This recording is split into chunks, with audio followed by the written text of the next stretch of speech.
Welcome to Penrose Learning, where we make understanding easy. You start by installing a mobile Python environment. Pick Termux for power or Pidroid 3 for GUI simplicity. Once done, grant storage and necessary permissions so files are accessible. Install or update Python packages and system tools to avoid dependency conflicts. Make a project folder and place a simple hello. Py. Run Python version to confirm. This step gets you interactive shell access quickly and ensures your device can run scripts before you add libraries or remote sync. Next, you manage packages and write code. Use pip to install libraries. On Termux, you may need pkg install build essential first.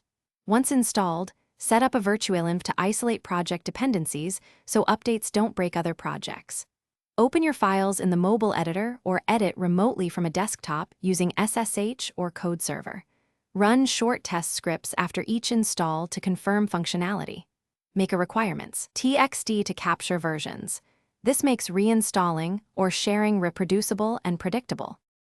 Finally, run and debug your app on mobile. Execute Python script. Py or tap run in the IDE and watch logs. If something fails, add targeted print statements or use PDB for step debugging. Modern mobile IDEs support breakpoints too. Make sure file paths and storage permissions are correct, and confirm the Python version matches your dependency expectations. If a package fails to build, install necessary build tools or use a pure Python alternative. This closes the loop and gets you running reliably on mobile.